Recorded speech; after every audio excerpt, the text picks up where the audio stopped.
तो हमने बहुत बातें कर ली पिछली वीडियो में, और अब हम अपने जितने भी बचे हुए सिंड्रोम थे उसको कवर करेंगे इसमें। ठीक है, तो हम ये समझेंगे कि जो सिंड्रोम हो रहे हैं ये कैसे हो रहे हैं, किस किस टाइप के होते हैं और क्यों होते हैं। ठीक है,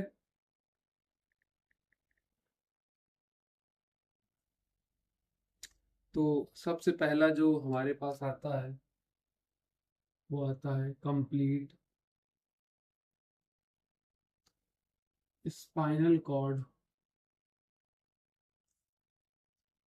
ट्रांसेक्शन। ठीक है, सबसे पहला हमारे पास आता है complete spinal cord transaction.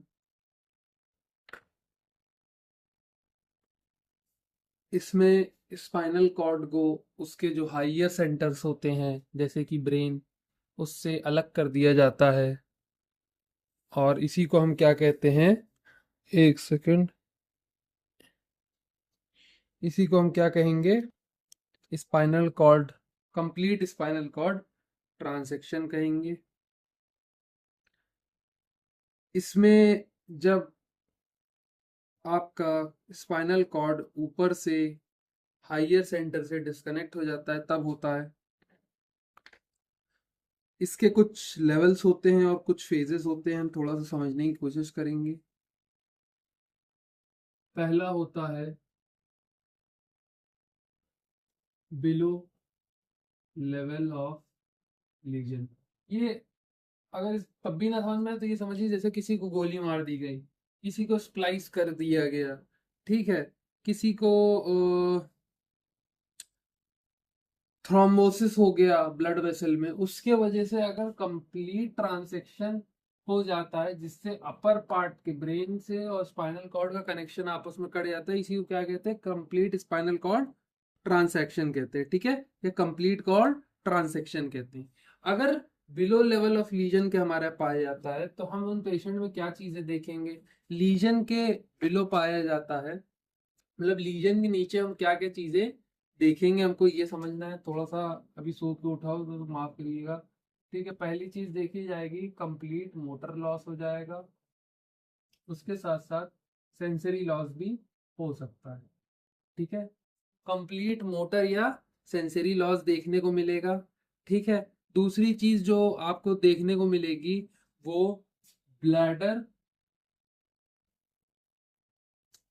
Bladder and बाल डिसफंक्शन मिलेगा। और तीसरी चीज जो आपको मिलेगी वो क्या मिलेगा, ऑटोनॉमिक डिसफंक्शन देखने को मिलेगा। ऑटोनॉमिक मतलब वो नर्वस सिस्टम जो ऑटोनॉमिक मतलब ऑटोमेटिक कंट्रोल करता है चीजें, उसमें भी आपको डिसफंक्शन देखने को मिलेगा। इतनी सी बात समझ गए। अगर इसके फेजेस की हम बात करें तो फेजेस भी इसी में इंक्लूड आती हैं। तो सबसे पहले हम बात करेंगे अक्यूट फेज की। अक्यूट फेज में या अक्यूट कंडीशन में पेशेंट के क्या क्या देखने को मिलेगा। सबसे पहली चीज आपको जो देखने को मिलेगी वो फ्लैसिडिटी देखने को मिलेगी, उसके साथ ए रिफ्लेक्सिया देखने को मिलेगा, उसके साथ लॉस ऑफ सेंसेशन देखने को मिलेगी। ठीक है, तो जब भी अक्यूट कंडीशन होगी इसकी तो आपको ये सब चीजें देखने को मिलेंगी। ये एक तरीके का फेज होता है, ये आफ्टर द इंजरी होगा। ठीक है, अक्यूट फेज में ये सब चीजें होंगी। और आपका जो स्पाइनल कॉर्ड होता है वो एक तरह से स्पाइनल शॉक में होता है। ठीक, स्पाइनल शॉक में होता है। इतनी सी बात समझ में आ गई। ये अक्सर करके देखा गया है कुछ घंटों से लेके कुछ हफ्तों तक चलता है, तो आवर्स टू वीक्स में ये होता है। इतनी सी बात समझ में आ गई। ठीक, क्रॉनिक भी यही में सोच रहे हैं कवर कर दें, क्योंकि एक सेकंड। ठीक है, थर्ड हो गया हमारा क्रॉनिक फेज। ये फेज जो है स्पाइनल शॉक के बाद का फेज होगा। इस फेज में पेशेंट में आप क्या क्या देखेंगे? आप ये देखेंगे कि उस पेशेंट को स्पास्टिक पैरालिसिस हो गया है, हाइपर रिफ्लेक्सिया हो गया है। ठीक है, हाइपर रिफ्लेक्सिया और स्पास्टिक पैरालिसिस हो गया है। और कभी कभी इन पेशेंट में आपको बेबिंस्की साइन पॉजिटिव देखने को मिलता है। क्या? बेबिंस्की साइन पॉजिटिव देखने को मिलता है। इतनी सी बात समझ में आ गई। सिंपल थॉटेड सी आया है, ये नहीं आया इसमें, आ गया। ठीक है, तो ये कुछ कंप्लीट स्पाइनल कॉर्ड ट्रांसेक्शन के टाइम की बात होती है। अगर बिलो लीजन प्रेजेंट है तो उसको कह सकते हैं, इसको हम कर देते हैं। ठीक है, इसको ऐसे समझिए कि below level of legion present है तो कंप्लीट मोटर और सेंसरी लॉस होगा, ब्लैडर और बाउल में डिस्फंक्शन हो जाएगा, और ऑटोनॉमिक नर्वस सिस्टम के फंक्शन में डिस्फंक्शन देखने को मिलेगा। ठीक है, अक्यूट फेज की बात करें तो अक्यूट फेज वो फेज होगा जब स्पाइनल शॉक होगा, और ये जस्ट आफ्टर द एक्सीडेंट, मतलब जस्ट आफ्टर द इंसिडेंट और गन शॉट और एनी टाइप ऑफ इंजरी, ये आपको देखने को मिलेगा। या occlusion of any blood vessel और आर्टरी आपको ये देखने को मिलेगा। तो अक्यूट फेज जस्ट तुरंत का फेज होता है, आवर्स टू वीक्स लास्ट कर सकता है, और इसमें पेशेंट में आप फ्लैसिडिटी, एरिफ्लेक्सिया, लॉस ऑफ सेंसेशन देख सकते हैं। क्रॉनिक फेज में इसी की बात करें तो इसमें पैरालिसिस जो होगी स्पास्टिक टाइप की होगी, पेशेंट हाइपर रिफ्लेक्सिया होगा, कोई भी चीज का बहुत ज्यादा रिफ्लेक्स प्रोवाइड करेगा, और बेबिंस्की साइन भी पॉजिटिव आने लगेगा। इतनी सी बात समझ में आ गई। ये हमारी कंप्लीट स्पाइनल कॉर्ड ट्रांसेक्शन में क्या क्या चीजें होंगी ये हमको समझ में आ गई। ठीक है, किसी पेशेंट को अगर कंप्लीट स्पाइनल कॉर्ड ट्रांसेक्शन है तो उसको क्या क्या होगा, तो इसको शॉर्ट में सीसीटी भी कहते हैं। तो सीसीटी में क्या क्या होगा आप समझ गए। ठीक, अब हम सेकंड पे आते हैं, हमारा जो एंटीरियर कॉर्ड सिंड्रोम जिसे हम कह सकते हैं, क्या कहेंगे? एंटीरियर कॉर्ड सिंड्रोम कहेंगे इसे हम। ठीक, एंटीरियर कॉर्ड सिंड्रोम में होगा क्या? इसमें आपका जो एंटीरियर स्पाइनल आर्टरी का टेरिटरी होता है उसमें दिक्कत आ जाएगी। एंटीरियर स्पाइनल आर्टरी की टेरिटरी में दिक्कत आ जाएगी। इतनी सी बात समझ में आई। एंटीरियर स्पाइनल आर्टरी की टेरिटरी में दिक्कत आ जाएगी।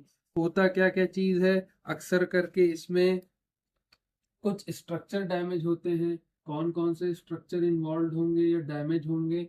सबसे पहला स्ट्रक्चर हमारे पास सीसीटी मान लीजिए, कंफ्यूज हो जाएंगे, सीसीटी मत मानिए। ठीक है, कंफ्यूज हो जाएंगे। सबसे पहला हम इसमें मानेंगे कॉर्टिको स्पाइनल ट्रैक्ट। ठीक है, इतनी सी बात समझ में आई। दूसरा हमारे पास स्पाइनोथैलेमिक ट्रैक्ट। इतनी सी बात समझ में आई। कॉर्टिको स्पाइनल ट्रैक्ट में क्या आएगा? हमेशा आप जब भी कॉर्टिको स्पाइनल ट्रैक्ट देखेंगे और स्पाइनोथैलेमिक देखेंगे तो आप समझ जाएंगे कि ये बाइलेटरल है। ये दोनों जो रहेगा, ये बाइलेटरल इन्वॉल्वमेंट इन दोनों का रहेगा। उसके साथ साथ हमारे वेंट्रल हॉर्न में भी दिक्कत आ जाएगी। इतनी सी बात समझ गए। इसको इसीलिए तीन मतलब अलग अलग करके बताया ताकि वो दोनों का बायलेटरल रहता है, आप ये ध्यान में रखिए। और ये जो रहता है वेंट्रल हॉर्न में रहता है। ठीक, वेंट्रल हॉर्न में भी अगर आप लेवल जानना चाहें तो एलिमेंट का लेवल रहता है, एलिमेंट लेवल रहता है, लोअर मोटर न्यूरॉन का लेवल रहता है। ठीक है, इतनी सी बात समझ में आ गई। तो स्ट्रक्चर जो हमारे डैमेज होंगे वो cortico spinal tract, spinothalamic tract और वेंट्रल हॉर्न होंगे, जो कि एंटीरियर स्पाइनल आर्टरी के टेरिटरी में आते हैं। इतनी सी बात समझ में आ गई। सिर्फ एक चीज है आपकी प्रिजर्व्ड रहेगी, प्रिजर्व्ड रहने वाली चीज का नाम क्या है? एंटीरियर है, तो मानी सी बात है आपका पोस्टीरियर कॉलम ही तो रिजर्व रहेगा,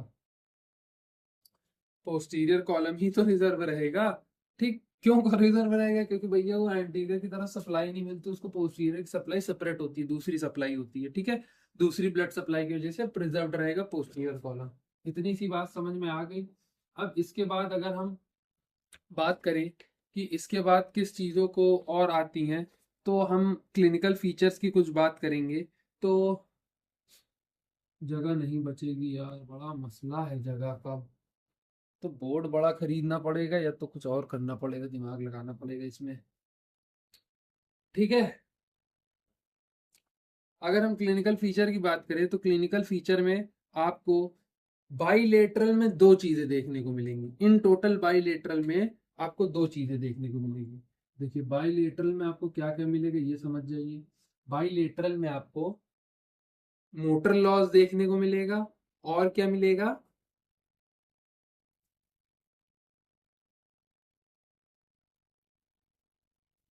पेन मिलेगा। क्या मिलेगा?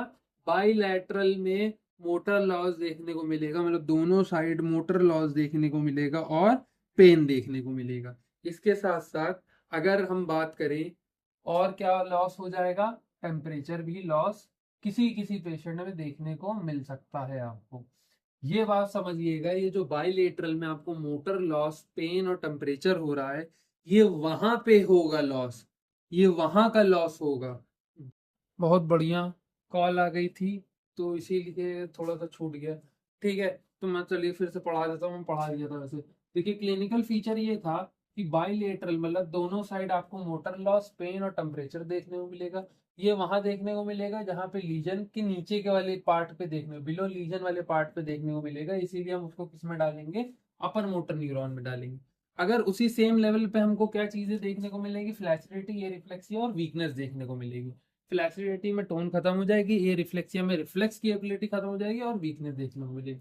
और एक जनरलाइज हमको ब्लैडर बावल डिस्फंक्शन भी देखने को मिल जाएगा।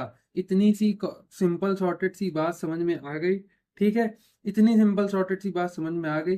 अच्छा, इसमें क्या चीजें बची रहेंगी ये भी समझ लीजिए। देखिए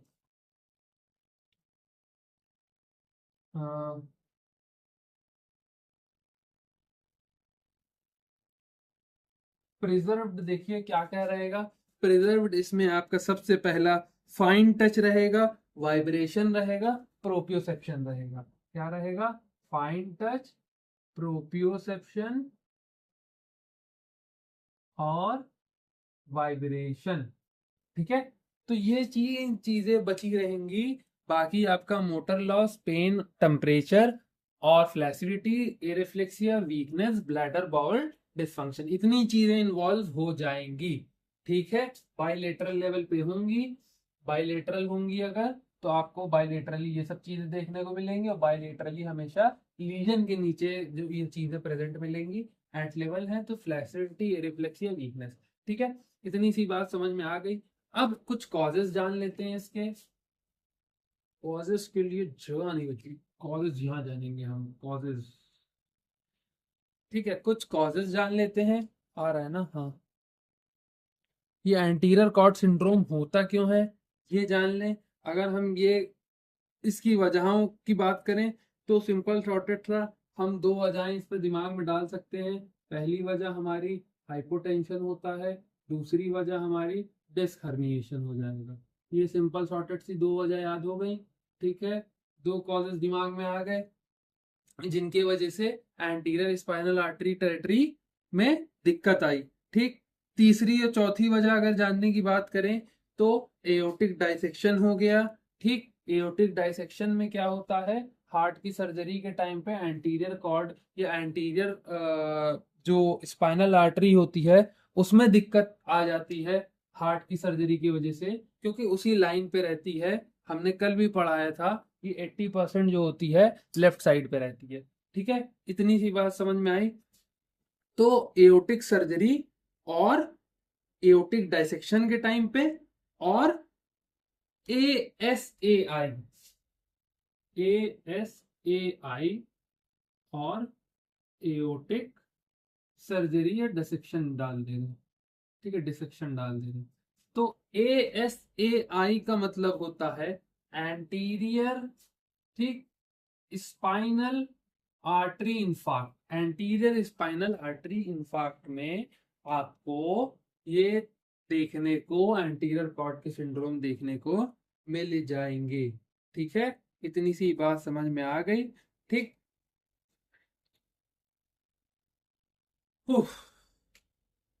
इन्वेस्टिगेशन पढ़ा दें कि छोड़ दें? चलिए इन्वेस्टिगेशन रहने दीजिए। इन्वेस्टिगेशन यही है कि जब एमआरआई कराएंगे तो T2 पे हाइपर डेंसिटी दिखेगी, एंटीरियर कॉर्ड पे हाइपर डेंसिटी दिखने की वजह यही स्पाइनल आर्टरी का डैमेज होना है। ठीक है, और आपको ये चीज जो है दोनों साइड के एंटीरियर हॉर्न पे इन्वॉल्वमेंट देखने को मिल जाएगा। ठीक, इतनी सी बात समझ में आ गई।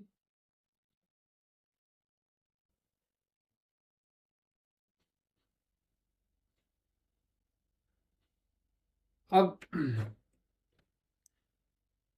हमारे पास तीसरा है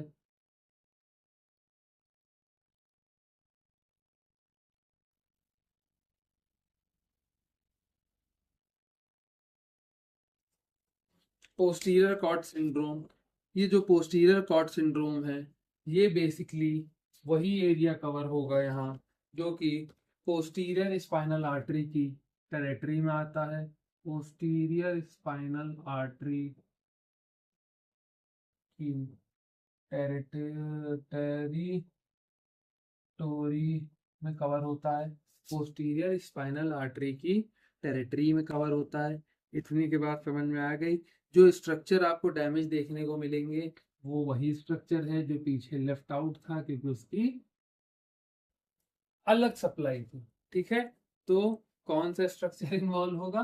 पोस्टीरियर कॉलम इन्वॉल्व होगा। पोस्टीरियर कॉलम हमारा इन्वॉल्व होगा।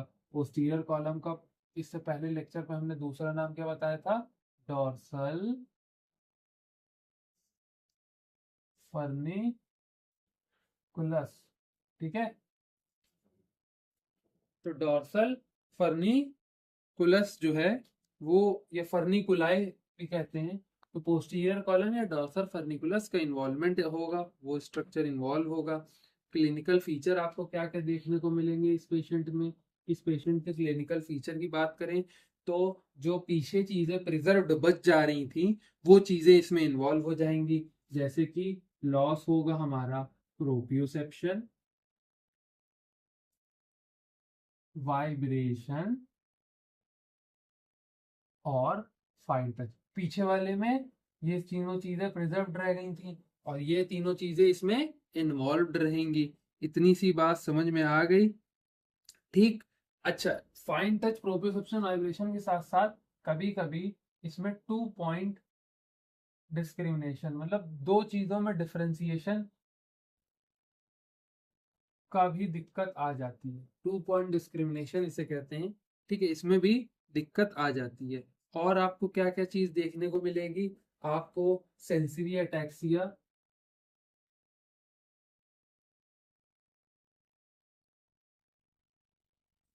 और पॉजिटिव रोम्बर्ग साइन देखने को मिलेगा।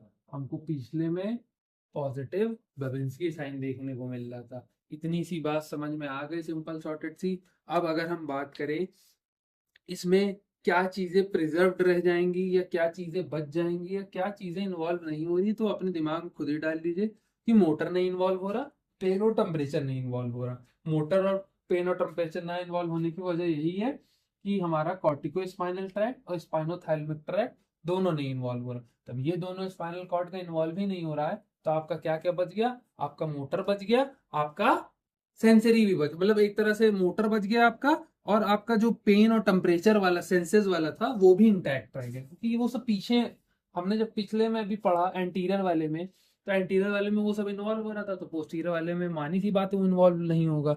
क्यों नहीं होगा? क्योंकि पोस्टीरियर अपनी सप्लाई दूसरी उठाता है। कहाँ से उठाता है? पोस्टीरियर स्पाइनल आर्टरी से उठाता है। इतनी सी बात समझ में आ गई। कुछ कॉजेस की अगर हम इसके बात करें, ठीक, कुछ हम इसके कॉजेस की बात करें तो हम ये कह सकते हैं कि सिंपल थ्रॉटेड कभी कभी विटामिन B12 की डिफिशियंसी से भी हो सकता है।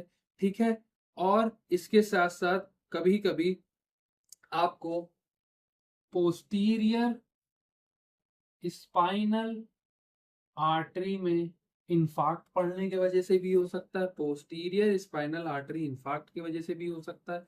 ठीक है, कभी कभी, ये बहुत रेयरली देखा गया पोस्टीरियर स्पाइनल आर्टरी में इंफाक्ट, क्योंकि अक्सर करके पड़ता नहीं है, क्योंकि मेन आर्टरी नहीं है ये। ठीक है, इसका काम सिर्फ प्रोप्रियोसेप्शन, वाइब्रेशन, फाइन टच और 2 पॉइंट डिस्क्रिमिनेशन का ही है, तभी ये सिर्फ उसी में लॉस होता है। ठीक है, एक तरह से आधा पूरा भी नहीं, टेम्परेचर और पेन भी नहीं इंक्लूड कर रहा, मतलब पूरी सेंसरी भी नहीं इन्वॉल्व कर रहा। तो इसीलिए ये बहुत रेयरली देखा गया है कि इस आर्टरी में आपको इंफार्क्ट देखने को मिले। ये विटामिन B12 की डिफिशियंसी या तो सिफिलिस सिफिलिस या टेबीज डॉर्सालिस, जिसे हम सिफिलिस कहते हैं। ठीक है, टेबीज डॉर्सालिस हम लोग इससे पहले भी डिस्कस कर चुके हैं टेबीज डॉर्सालिस के बारे में। तो इसके वजह से होता है। इतनी सी बात समझ में आ गई। एक क्लिनिकल पर और जान लीजिए कॉजेस के बारे में। क्लिनिकल पर यह है कि कभी कभी ये फ्राइड्रिक अटैक्सिया की वजह से भी होता है। किसकी वजह से? फ्राइक अटैक्सिया। अच्छा, ये सब क्लिनिकल पॉइंट, ये सब एक्स्ट्रा पॉइंट पता है कहाँ काम आएंगे? जब आप बड़ों से जाके बहस करेंगे। ठीक, मतलब अपने से, भैया आप DM से जाके बहस कर रहे हैं। अब जैसे मैंने एक दिन क्या हुआ कि DM, न्यूरो के DM थे, तो उनसे ऐसे ही जनरली मैंने पूछा, ये लिख लीजिएगा, फेड्रिक अटैक्सिया। तो उनसे मैंने पूछा कि सर ये एसेप्टिक मेनिंजाइटिस जो है वो एंटेरोवायरस और एप्स्टीन बार की वजह से होता है। एप्स्टीन बार एक तरीके का हर्पीज वायरस में आता है। ठीक है, तो उन्होंने कहा कभी कभी ये सिस्टमिक इन्फेक्शन की वजह से भी हो सकता है। तो आपको आपको वो जवाब जब ही मिला जब आपने उनको कुछ जवाब दिया ना।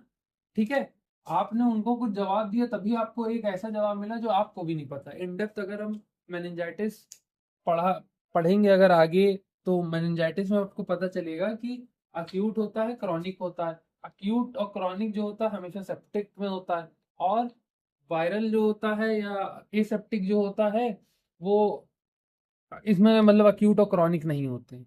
ठीक है, तो आप मतलब बहस आप लेके कहाँ जा रहे हैं आपको ये समझ में आ जाएगा। तो जब डेप्थ में पढ़ेंगे, अब आपने जैसे क्लिनिकल पर में फ्राइड्रिक अटैक्सिया पढ़ लिया। ठीक है, हो सकता है फ्राइड्रिक अटैक्सिया आपने अगर बोला तो उस डॉक्टर ने कनेक्ट करा कि हाँ भैया इसको अगर उस लेवल का पता है तो इससे बात करना सेंसिबल है, समझ रहे हो। तो कभी कभी चीजें ऐसे भी चलती हैं। ठीक है, तो हमने 3 खत्म किया है ना, तो हमारे पास चौथा है central cord syndrome. Central cord syndrome जो है ये हमारा सबसे कॉमन सिंड्रोम है, और ये एक तरीके का इनकम्प्लीट स्पाइनल कॉर्ड सिंड्रोम हो गया, क्योंकि कंप्लीट में ट्रांसेक्शन की वजह से गन शॉट, मतलब ट्रांसेक्शन वाला जो होता है वो कंप्लीट होता है, जो कि गन शॉट या कोई कंप्लीट इंजरी या पूरा कंप्लीट ऑक्यूलीजन जिसे कहते हैं ऑफ एनी आर्टरी, उसकी वजह से होता है। ठीक है, इतनी सी बात समझ में आ गई। ठीक, इसमें जो आपको देखने को मिलेगा, जो स्ट्रक्चर डैमेज देखने को मिलेंगे, वो जो है स्ट्रक्चर जो जो इसमें डैमेज देखने को मिलेंगे, सबसे पहला आपको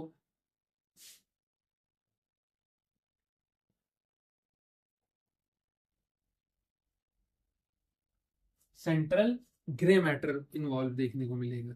कौन सा structure? Central grey matter. Grey matter में भी वही स्ट्रक्चर जो LMN के लेवल पे है, at the level of LMN, lower motor neuron के लेवल पे। ठीक है, दूसरा स्ट्रक्चर जो है हमारा cortico spinal fibre, central cortico spinal fibre.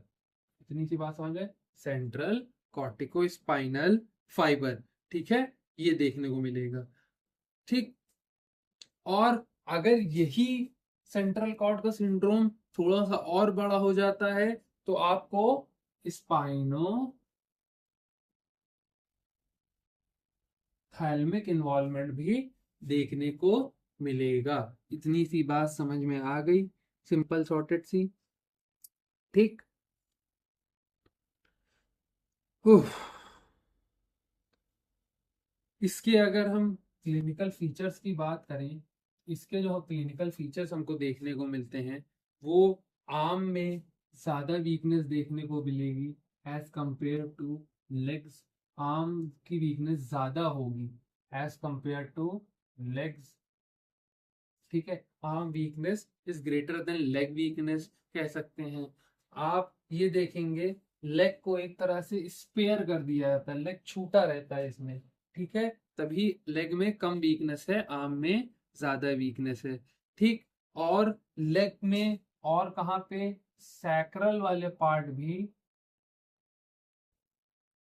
Spared रहता है। ठीक है, सैक्रल, नीचे सैक्रल बोन के वाला पार्ट भी आपका स्पेयर्ड रहता है।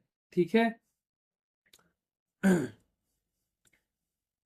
इसमें आपको ब्लैडर डिसफंक्शन और वेरिएबल सेंसरी लॉस देखने को मिलेगा।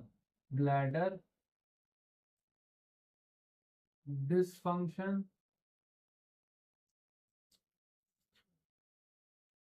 और वेरिएबल सेंसरी। वेरिएबल का मतलब है चेंज हो रहा है। ये जो सेंसरी लॉस हो रहा है, कभी ज्यादा कभी कम, कभी इधर कभी उधर, ऐसा हो रहा है। वेरिएट कर, वेरिएबल है मतलब वेरिएशन में है। ठीक है, तो सेंसरी लॉस जो है वो ऊपर नीचे चेंज हो रहा है। इतनी सी बात समझ में आई। दूसरी अगर हम बात करें इसके कॉजेस की, तो कॉजेस इसके, हमने इससे पहले एक टॉपिक पढ़ा था, साइरेंजो, पढ़ा तो नहीं था पर डिस्कस किया था, साइरेंजोमाइलिया। ठीक है, साइरेंजोमाइलिया। ठीक। तो सेरेंजोमाइलिया में भी हमको ये चीज देखने को मिलेगी। उसके बाद कहीं पे अगर अक्यूट कंडीशन का सेंट्रल डिस्क हर्निएशन है, अक्यूट सेंट्रल डिस्क हर्निएशन में भी आपको ये देखने को मिलेगा। तो इसके मोटे मोटे से तो दो कॉजेज होते हैं, पर सबसे ज्यादा कॉमन कॉज जो होता है वो हाइपर एक्सटेंशन होता है।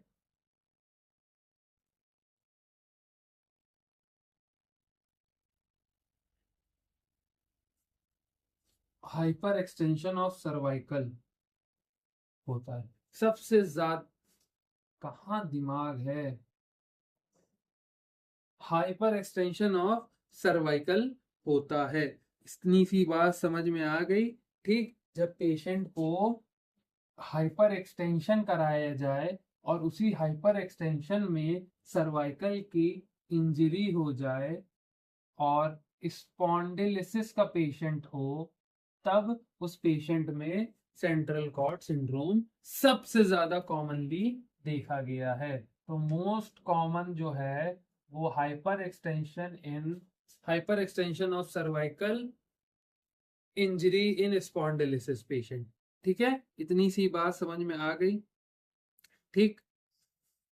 तो ये हमारे पास मोटे मोटे से कुछ पॉइंट्स निकल कर आए हैं। ठीक है।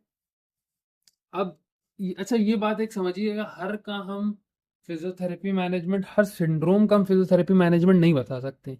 क्योंकि पहली बात तो हर सिंड्रोम में ऑलमोस्ट, किसी में आर्म वीकनेस, किसी में लेग, किसी में टच, किसी में प्रोप्रियोसेप्शन, किसी में ये, किसी में वो, ये सब है। ठीक है। तो इनका फिजियोथेरेपी मैनेजमेंट हर में बार बार बार बार, क्योंकि रिपीट होता रहता है, ये दवाएं तो है नहीं जो, किसी को डायबिटीज है तो अलग, किसी को एसिडिटी है तो अलग, किसी को गैस्ट्राइटिस है तो अलग।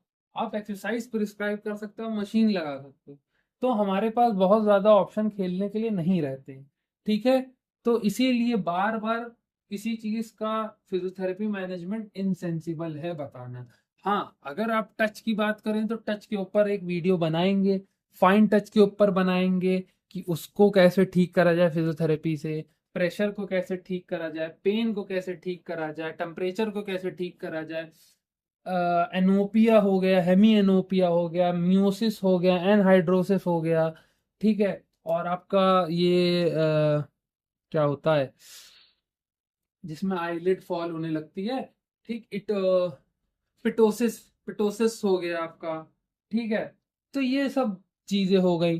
ठीक। तो ऐसे करके चीजें होती हैं। तो धीरे धीरे सिंड्रोम पढ़ेंगे और समझेंगे एक एक, पर आप हर का फिजियोथेरेपी मैनेजमेंट ऑलमोस्ट सेम ही होता है। ठीक है, आपने एक वास्ट लेवल पे पढ़ लिया, फिर उसको आप अपना अपने हिसाब से आपने एक प्रोटोकॉल सेट किया patient to patient. Old age का पेशेंट है तो कम टाइम, यंग एज का पेशेंट है तो ज्यादा टाइम। ठीक है, अपने आप से प्रोटोकॉल सेट किया, चीजें अपने आप सेट होती हुई चलेंगी। अब हम पांचवे की बात करें तो हमारे पास ब्राउन सीक्वर्ट सिंड्रोम है। क्या है? ब्राउन सीक्वर्ट सिंड्रोम है। अच्छा, ब्राउन सीक्वर्ट सिंड्रोम क्या होता है, या इसमें किसका इन्वॉल्वमेंट होता है? जब भी आपका हेमी ट्रांसेक्शन होगा, हेमी मतलब आधा, ट्रांसेक्शन मतलब पूरा, पूरा डैमेज हो रहा था, हेमी ट्रांसेक्शन होगा। क्या होगा? Hemi transection of cord. इसमें लेफ्ट भी हो सकता है, राइट भी हो सकता है, क्योंकि हेमी है, बीफ से आपने काटा, बीच में मतलब आधा hemi transection of the cord damage होगा, या तो लेफ्ट साइड होगा या तो राइट साइड होगा।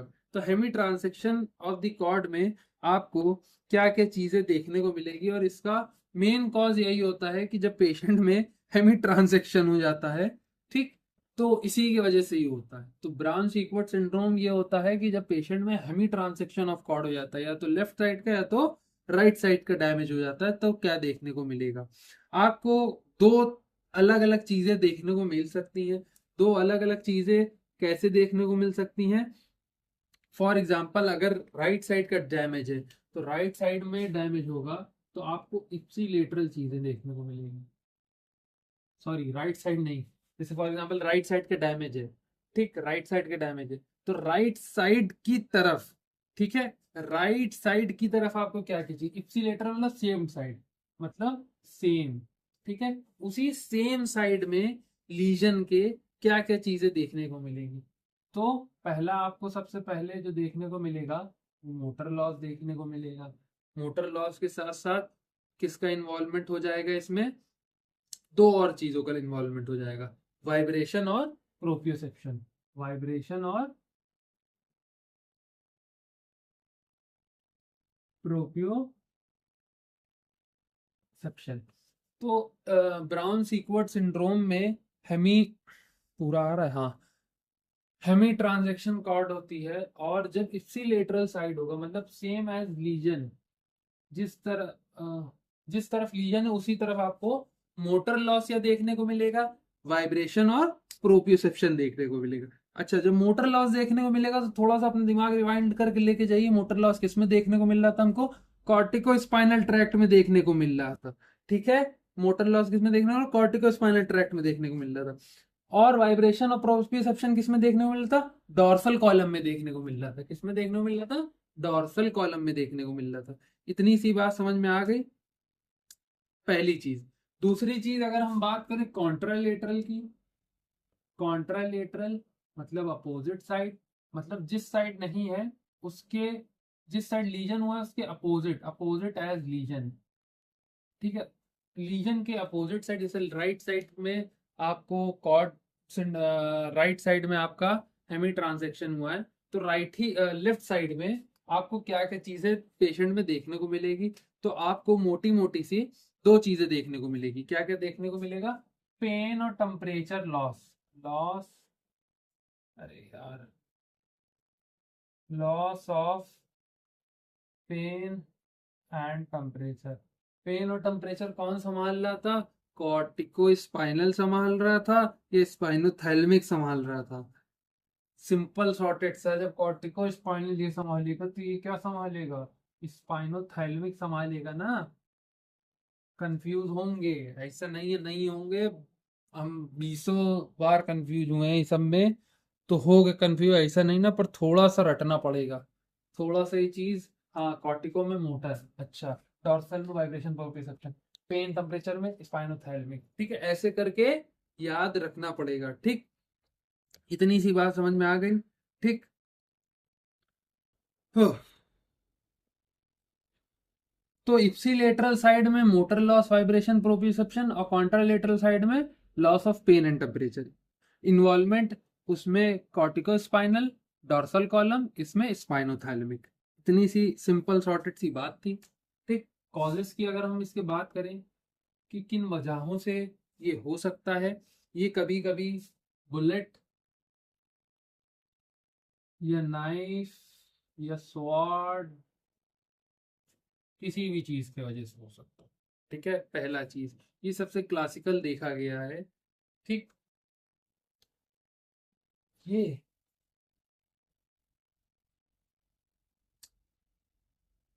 नहीं, वो आप, मैं एक मूवी के बारे में, एक्समैन की एक मूवी थी, उसमें चार्ल्स जेवियर गोली लग जाती, तो वो मेरे दिमाग में चल रहा था, नहीं वो नहीं है, वो नहीं है, वो नहीं है।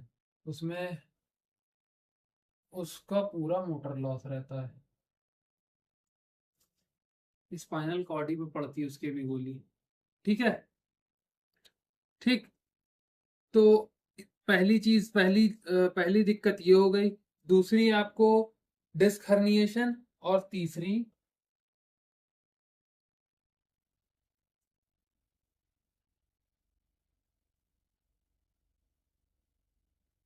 Extra medullary tumour. ठीक है, इतनी सी बात समझ में आ गई। तो मोटे मोटे से हमारे पास इसके 3 कॉज होते हैं। ठीक है, बात समझ में आ गई। ठीक, डिस्क हर्निएशन, वही डिस्क हर्निएशन जो कहाँ पे हो रहा है, लैटरल साइड हो रहा है। कहाँ पे हो रहा है, लैटरल साइड हो रहा है। देखिए, लैटरल साइड होने का मतलब ये है कि अगर ये हमारी, बनाया हमने अच्छे से नहीं ना, तो अगर डिस्क हर्निएट एंटीरियर और पोस्टीरियर होती है, पर अगर जब लैटरल होगी, तो लैटरल होने की वजह से ही अगर हमारी स्पाइनल कॉर्ड में कंप्रेशन आएगा, तभी तो ये मसला हमको देखने को मिलेगा, क्योंकि इसमें राइट, शिट, राइट, राइट और लेफ्ट वाला मसला रहता है ना। तो इसीलिए डिस्क हर्निएशन जब लैटरल साइड होगी, तो हमको ब्राउन सीक्वेट सिंड्रोम देखने को मिलेगा। एक्स्ट्रा मेडुलरी ट्यूमर की बात करें, तो ये कोई भी एक साइड यूनिलेटरली, मतलब लेटरली है, बाहरी की साइड है, पर यूनी मतलब कोई भी एक ही साइड देखने को अगर मिलता है, तो आपको इन पेशेंट में देखने को मिलेगा। तो if someone have a disc herniation on disc herniated laterally, so you can think of a differential diagnosis of Brown Sequard syndrome if the patient has the ipsilateral and contralateral causes such as motor loss, vibration, proprioception, loss of pain and temperature. Okay, इतनी सी बात समझ में आ गई। ठीक, उफ,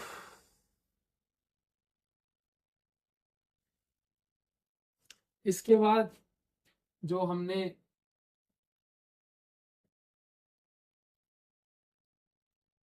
पढ़ा था,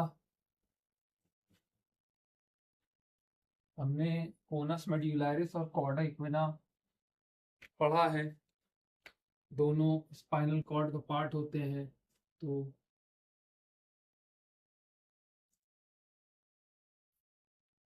हमारे पास कोनस मेड्यूलरिस सिंड्रोम है। ठीक है, कोनस मेड्यूलरिस सिंड्रोम क्या होगा, जहां पे स्पाइनल कॉर्ड एंड होती है, वहां पे ये होता है। तो जब आपको इंजरी हो जाती है L1 L2 पे, तब ये आपको सिंड्रोम देखने को मिलता है। ठीक है, इसके कुछ खास फीचर हैं, जैसे कभी कभी ये अपर motor neuron plus lower motor neuron के मिक्स्ड फीचर दिखाता है। ठीक है, अपर मोटर न्यूरॉन और लोअर मोटर न्यूरॉन के मिक्स्ड फीचर दिखाता है। इसकी मिक्स्ड फीचर दिखाने की वजह ये है क्योंकि दोनों के पाथवे, जो अपर मोटर न्यूरॉन का पाथवे था और लोअर मोटर न्यूरॉन का, वो आके L2 L1 L2 पे आके खत्म हो जाता है। स्पाइनल कॉर्ड जो खत्म होती है हमारी L1 L2 पे आके एंड हो जाती है। इसके बाद हमारी कोनस मेड्यूलरिस चलती है, फिर कोनस मेड्यूलरिस के बाद हमारी कॉर्डा इक्विना चलती है, और छोटी छोटी छोटी जो ब्रांचेज रहती हैं। ठीक है, तो अपर मोटर न्यूरॉन और लोअर मोटर न्यूरॉन के मिक्स फीचर इसीलिए दिखाएगा क्योंकि हमारी कॉर्ड एंड हो जाती है यहाँ पे आके। तो दोनों पाथवे, जो अपर मोटर न्यूरॉन और मोटर न्यूरॉन के पाथवे होते हैं, वहीं पे तो आगे खत्म होंगे। ठीक है, इसीलिए हमको दोनों फीचर इसमें देखने को मिल जाते हैं, सबसे पहली चीज। हमको और क्या क्या देखने को मिल जाएगा, हमको एक चीज होती है जिसे कहते हैं सैडल एनेस्थीसिया। स्पेलिंग को माइंड करिएगा। सैडल एनेस्थीसिया का क्या मतलब होता है? सैडल एनेस्थीसिया मतलब जब घोड़े की सैडल, घोड़े की सीट पे आप बैठते हैं तो काफी लंबे टाइम तक बैठे रहते हैं, तो जब उठकर उतर कर आते हैं तो आपने ये फील किया होगा कि आपकी इनर थाइज और पेरिनियम का हिस्सा सुन हो जाता है। क्या हो जाएगा? सुन हो जाता है। तो इसी को सैडल एनेस्थीसिया कहा गया। सुन हो जाना कौन से हिस्से में? पेरिनियम कॉमा इनर थाइस का हिस्सा सुन हो जाएगा। एनेस्थीसिया टाइप का हो जाएगा, वो हिस्सा सुन हो जाता है कुछ देर के लिए, तो इसी को सैडल एनेस्थीसिया कहा गया। तो कोनस मेडियोलैरिस में आपको पेरिनियम और इनर थाइस का हिस्सा सुन देखने को मिलेगा। पेरिनियम जो हमारा है वो S3 से S5 वाली इस मतलब सैक्रल वाले में कवर अप होता है रीजन, जो पेरिनियम का रीजन है, तो इसीलिए वो सुन हो जाता है। दूसरी चीज आपको इस पेशेंट में ब्लैडर और बाल डिसफंक्शन भी मिलेगा। ठीक है, ब्लैडर और बावल का डिसफंक्शन भी मिलेगा। उसके साथ क्या क्या देखने को मिलेगा? ब्लैडर में तो चलिए देखने को आपको मिल रहा है, पर ब्लैडर के साथ साथ बावल में भी देखने को मिलेगा। ब्लैडर की अगर हम बात करें तो ब्लैडर में आपका ब्लैडर में एरिफ्लेक्सिया हो जाएगा, जो कि एक एलिमेंट के लीजन है, पूरा नहीं लिखूंगा। ठीक है, और बावल में एनल स्पिंस्टर में हो जाए डिसफंक्शन। ठीक है, जो मसल हमारे उसको बंद करती है उसे एनल स्पिंस्टर कहते हैं। तो इसी मसल का टोन कम हो जाएगा। क्या हो जाएगा? एनल स्पिंस्टर का टोन कम हो जाएगा या फ्लैसिड हो जाएगी, तो एनल स्पिंस्टर बंद नहीं होगा। इतनी सी बात समझ में आ गई कि ब्लैडर में आपको एरिफ्लेक्सिया देखने को मिलेगा। क्यों? क्योंकि लोअर मोटर न्यूरॉन में इन्वॉल्वमेंट होता है। बावेल में एनल स्पिंस्टर की टोन कम हो जाएगी। सिंपल सॉर्टेड सा ये था। दूसरे अगर हम पॉइंट की बात करें इसके साथ साथ, तो पेशेंट में सेक्सुअल डिसफंक्शन भी हो जाएगा। ठीक है, सेक्सुअली एक्टिव पेशेंट नहीं रह जाएगा वो, due to lack of Kegel muscles, Kegels muscle tone. ठीक है, कीगल मसल टोन में लैक करेगा धीरे धीरे, तो उसको एरेक्शन में भी दिक्कत होगी, बाकी चीजों में भी उसको दिक्कत होना शुरू हो जाएगी। ठीक, ये हमारी हो गई थोड़ी सी सैडल मतलब perineum, inner thighs, bladder, bowel की बात। अगर हम और लोअर लिम्ब पे चलें तो लोअर लिम्ब में हमको ये देखा गया है कि हमको मिक्स्ड मिलते हैं। लोअर लिम्ब में हमको मिक्स्ड मिलते हैं, कभी अपर में मिलेंगे कभी लोअर में मिलेंगे, लोअर मोटर न्यूरॉन में मिलेंगे। तो कभी अपर मोटर न्यूरॉन में कभी लोअर मोटर न्यूरॉन में। अपर मोटर न्यूरॉन में अगर मिल रहे हैं तो क्या मिलेंगे और लोअर में क्या मिलेंगे? फॉर एग्जाम्पल अगर हम बात करें कि नी जर्क जो होता है, जिसे नी जर्क कहते हैं, कि आपने हैमर लेके नीट के टेंडन पे आपने हिट किया, तो उसके बाद जो नी जर्क आता है या नी रिफ्लेक्स आता है वो प्रिजर्व्ड रहता है। तो नी जर्क प्रिजर्व्ड रहेगा। एंकल जर्क लॉस्ट हो जाएगा। इतनी सी बात समझ में आई कि नी जर्क प्रिजर्व्ड रहेगा, एंकल जर्क लॉस्ट हो जाएगा। ठीक है, एंकल जर्क भी पैर उठा के उल्टा रख के पीछे इक्लाइज टेंडन का हिट करने से आपके एंकल में प्लांटर फ्लेक्शन देखने को मिलता है, तो इसी को एंकल जर्क कहते हैं। तो ये लॉस हो जाएगा। ठीक है, नी जर्क बचा इसलिए रहता है क्योंकि इसमें L3 L4 का रहता है, तो कभी ये अपर मोटर न्यूरॉन वाला मसला है, कभी लोअर मोटर न्यूरॉन वाला मसला है। ठीक, रही बात एंकल जर्क की, तो ये S1 से रहता है। ठीक है, इतनी सी बात समझ गए? ठीक। उफ।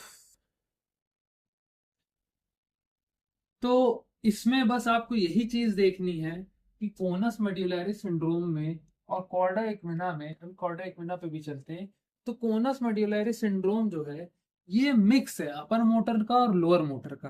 बट आप आधी चीजें देखेंगे तो इसमें अपर मोटर न्यूरॉन की इन्वॉल्व्ड हैं as compare to lower motor neuron. जहां तक कि कॉर्डा इक्विना की अगर हम बात करें तो इसमें जो है ज्यादातर लोअर मोटर के न्यूरॉन के लीजन ज्यादा पाए जाते हैं। इतनी सी बात समझ में आ गई, ठीक है। तो कोनस के हर पेशेंट में आपको अपर मोटर न्यूरॉन के साथ साथ लोअर मोटर न्यूरॉन भी देखने को मिलेगा, सैडल एनेस्थीसिया भी देखने को मिलेगा, ब्लैडर और बावल में डिसफंक्शन देखने को ही मिलेगा, सेक्सुअल डिसफंक्शन और ये दोनों कंडीशन भी देखने को मिलेंगी, ठीक। Whereas the lower motor मतलब whereas the cauda equina में आपको सिर्फ और सिर्फ लोअर मोटर न्यूरॉन के देखने को मिलेंगे, बहुत ज्यादा से ज्यादा आपको रेडिकुलर पेन। चलिए चलते हैं तो बात करते हैं, ठीक है। अब पढ़ाई देते हैं इसको भी, फिर ही बात करते हैं इसकी।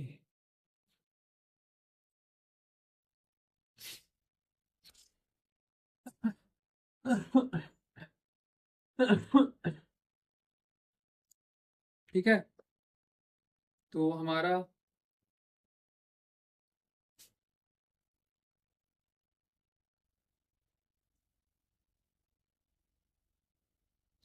कॉर्डा इक्विना की बड़ी अच्छी कहानी है। कॉर्डा इक्विना से ही हमने जो है हमारा ये जो पूरा न्यूरो लेने का वो था, कॉर्डा इक्विना ही से शुरू हुआ था, ठीक है।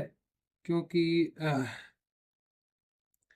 हमारे एक बार ड्यूटी लगी थी न्यूरोलॉजी में, राम मनोहर लोहिया में, लखनऊ में।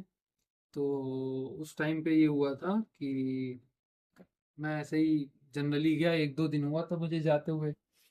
पता नहीं एक रूम पे, मतलब डॉक्टर डीडीआर रूम होती है ना, डॉक्टर ड्यूटी रूम, तो उसमें सर बैठे हुए थे और कम से कम 10-15 लोग ऐसे, कोई बैठा है, कोई जमीन पर बैठा हुआ है, कोई खड़ा हुआ है। तो मुझे बुलाए, तो एक लड़की आई, सर बुला रहे हैं। मैंने कहा अच्छा। गए, हमको नहीं पता कि अगला बंदा कौन है कौन नहीं है। बाद में पता चला कि भैया वो बंदे ही अलग हैं। तो वो अपना बेहतरीन जो एमबीबीएस एमडी डीएम, ठीक है। और मतलब बहुत छोटा सा रूम था, मुश्किल से 5 5 बाई 7 का होगा या 5 बाई 8 का। इतने बड़े रूम में 15 लोग थे, सिर्फ ये आदमी जो था ये बैठा हुआ था, ठीक है। तो इनका नाम था एके सिंह, इनका नाम एके सिंह था। तो इन्होंने मुझे ऐसे जनरली बुलाया और बोला कि लंगड़े बंदर की कहानी सुना है। हमने कहा सर कौन लंगड़ा बंदर। तो मुझे लगा ऐसे ही कुछ हो होगा, कुछ बात बताएंगे या कुछ पूछेंगे, या तो मेरी ही मजा लेने की बात कर रहे हैं। तो मैंने कहा सुनाइए। कहीं नहीं, एक लंगड़ा बंदर था, कहीं वो कुछ भी कर लेता था, बहुत हरकत करता था, भागता दौड़ता था, पर वो लंगड़ा था। तो हमने कहा सर मतलब सर कौन है। तो कहा लंगड़े बंदर हम हैं। तो उन्होंने बताया कि उनको क्वाड्रा इक्विना था। तो उन्होंने मुझसे पूछा था कि क्वाड्रा इक्विना में क्या कर सकते हैं क्या नहीं कर सकते। वो सिर्फ मतलब जब आदमी परेशान हो जाता है, जब परेशान हो जाता है अपनी बीमारी से, तो फिर वो किसी को भी ला के कुछ भी पूछता। वहां हम इंटर्नशिप कर रहे थे, हमको तो कुछ ना पता क्वाड्रा इक्विना के बारे में, उस टाइम भी नहीं पता था। सच बताएं तो क्वाड्रा इक्विना के बारे में उतना नहीं पता था। ये पता था कि ये जो है सबसे एंडिंग वाली नर्व होती है, बस, ठीक है। अब मैं ब्लैंक, मैंने कहा सर सुना तो है, कल पढ़ कर आऊं। तुम मुझसे कह रहे हैं कि तुम आओ, रात में मेरी ओपीडी चलती है 8 बजे के बाद। अब मेरा दिमाग ना चलता, मैं सोचा राम मनोहर लोहिया हो सकता है रात में 8 बजे के बाद चलती ओपीडी। तो मैंने कहा अच्छा ठीक है सर। तो कहें, उन्होंने एक बात ये कही थी कि मुझे क्रैम्प्स आ रहा है, क्रैम्प्स आ रहा है तो मैं क्या करूं। मैंने कहा सर पानी पीजिए, जब मसल क्रैम्प आ रहा है। ये जनरल एक एडवाइस थी उनकी। सिर्फ वही एक चीज मुझे लगता, मैंने पूरी चीज सही बताई थी। कॉर्डा इक्विना तो कुछ नहीं बता पाया था मैं। वही एक चीज मैंने उनको सही बताई थी कि सब पानी पीजिए।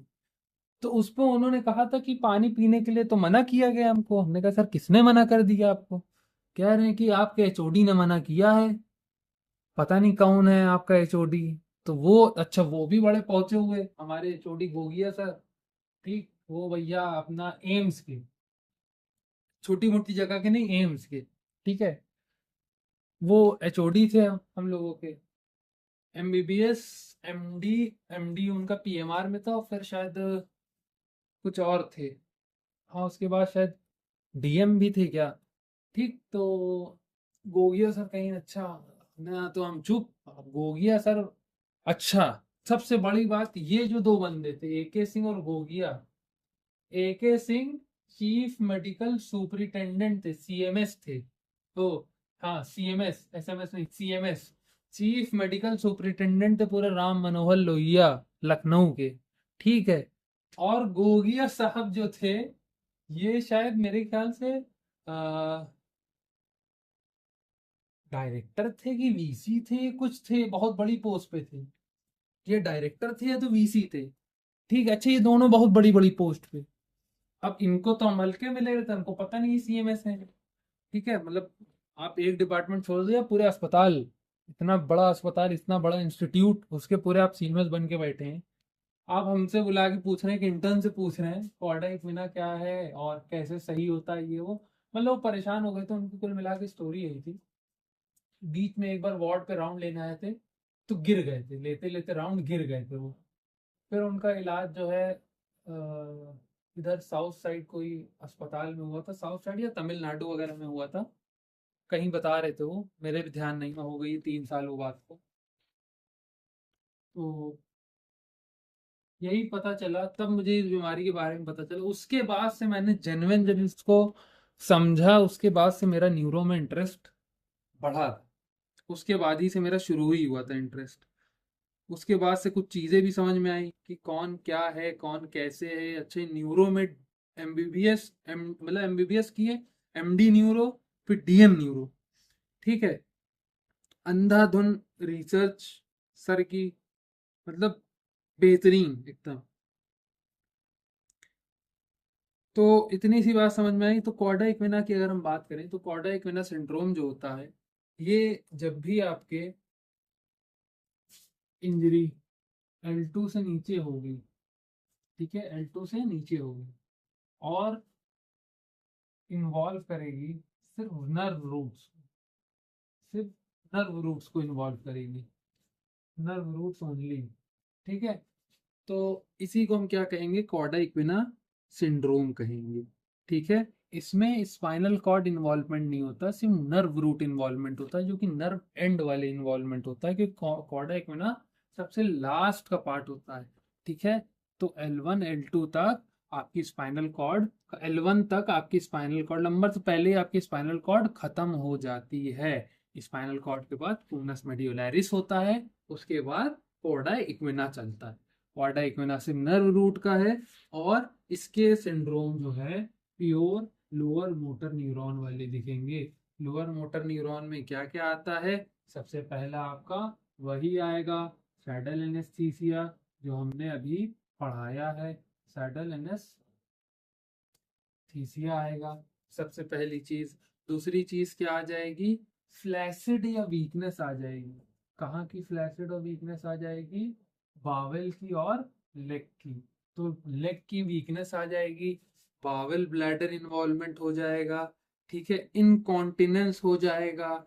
ठीक है, ए रिफ्लेक्सिया आपको देखने को मिलेगा। क्या देखने को मिलेगा, ए रिफ्लेक्सिया देखने को मिलेगा। जो भी नी जर्क थे, जो भी एंकल जॉइंट्स की चीजें थी, वो क्या मिलेंगी, एब्सेंट हो जाएंगी।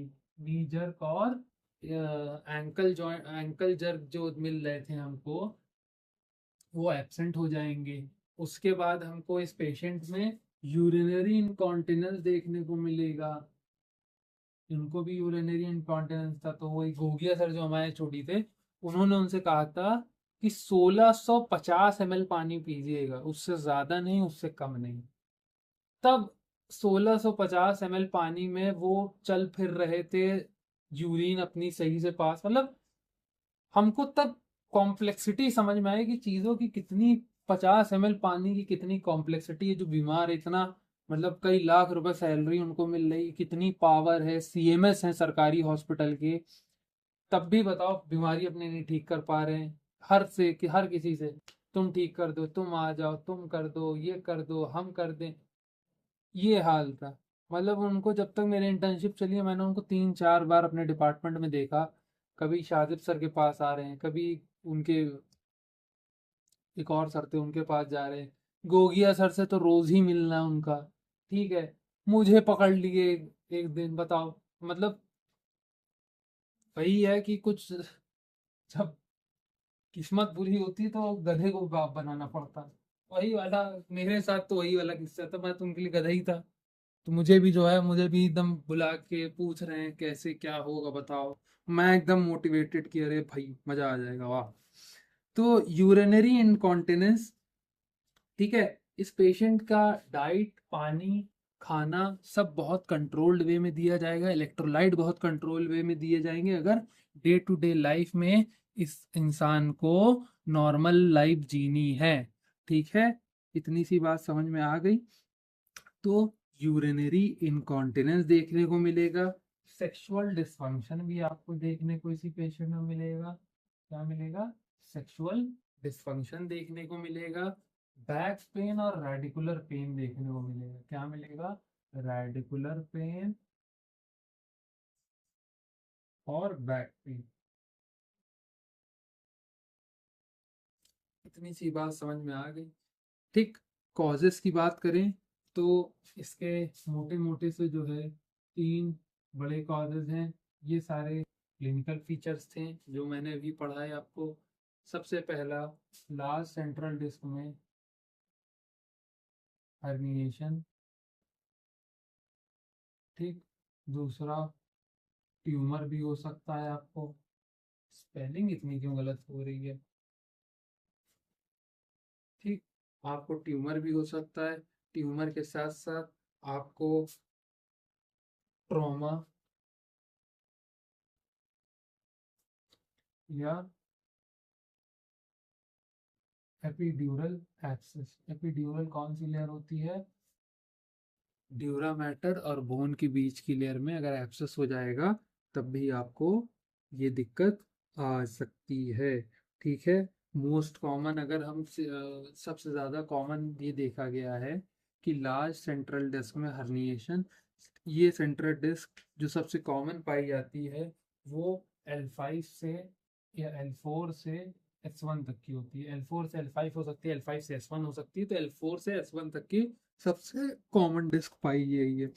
क्वाडा इक्विना सिंड्रोम जब भी किसी पेशेंट को दिखे तो उसको ये सब ना कराइए कि आप एक्सरसाइज करा रहे हैं करा रही हैं। एक मेडिकल इमरजेंसी होती है और 24 से 48 घंटे का टाइम होता है ताकि आपका ब्लैडर और बावल बच सके और रिकवरी के लिए हो सके, वरना आपको बहुत ज़्यादा मसले इसके बाद हो सकते हैं।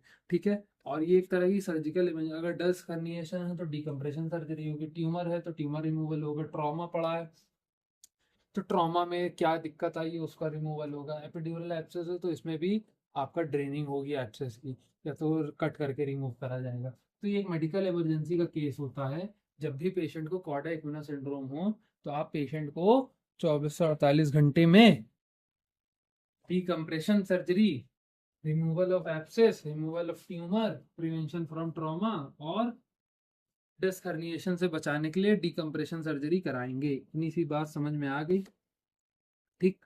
ये हमारा सातवां सिंड्रोम था। इसके बाद हमारे पास लास्ट सिंड्रोम जो है अभी खत्म नहीं हुआ है, बहुत लंबा टॉपिक है। ठीक है, टॉपिक लंबा है, पता नहीं मजा आ रहा है कि नहीं आ रहा। तो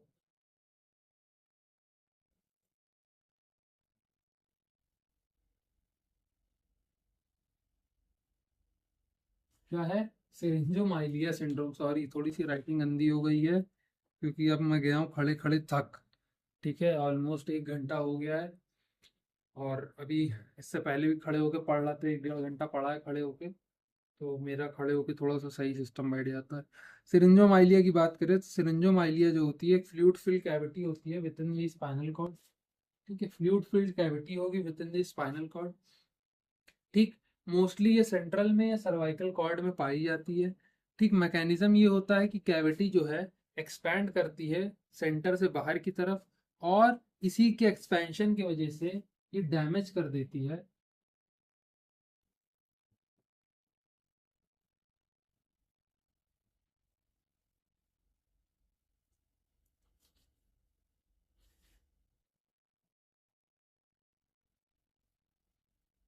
स्पाइनोथैलेमिक को। ठीक है। उसके बाद ये जब डैमेज हो जाता है आपका स्पाइनोथैलेमिक फाइबर, उसके बाद ये क्या करती है, वेंट्रल हॉर्न, फिर कॉर्टिकोस्पाइनल। तो ये लाइन से डैमेज करती हुई चली जाती है। ठीक है, तो सिरिंजोमाइलिया एक कैविटी होती है जिसके अंदर फ्लूइड फिल्ड होता है। ठीक है, और ये जो कैविटी होती है, ये कभी कभी क्या होता है, अच्छा इसका मैकेनिज्म हम सही से लिख दे रहे हैं, दिमाग भी नहीं चल रहा है। ये जब एक्सपैंड होती है, कैविटी एक्सपैंड होती है, कैविटी एक्सपैंड जब करती है, 20 से बढ़ना शुरू होती है बाहर की तरफ, सेंटर टू आउटवर्ड बढ़ती है जब, तो इसके वजह से क्या होता है, जो आपके स्पाइनोथैलेमिक फाइबर हैं,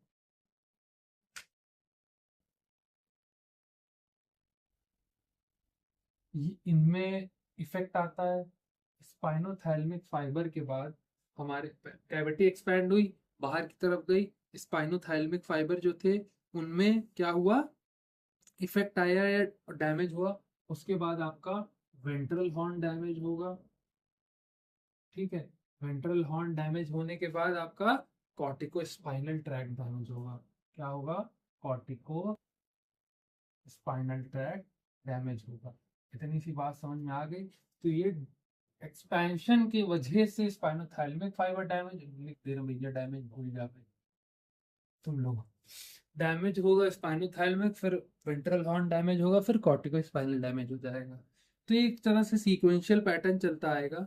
और इसमें एक क्लासिक पैटर्न देखा जाता है, इसे केप शॉल पैटर्न कहते हैं या केप शॉल डिस्ट्रीब्यूशन कहते हैं। ठीक है, अब हम समझेंगे लोअर मोटर न्यूरॉन में और अपर मोटर न्यूरॉन में क्या क्या चीज है। अच्छा, पहला तो ये समझिए कि क्लिनिकल फीचर में इस पेशेंट में पेन और टेम्परेचर लॉस रहेगा। सबसे पहली चीज, पेन और टेम्परेचर लॉस रहेगा। ठीक, वेंट्रल हॉर्न इन्वॉल्व है, वेंट्रल हॉर्न जब भी इन्वॉल्व होगा तो एलेमेन में आर्म और हैंड में वीकनेस रहेगी।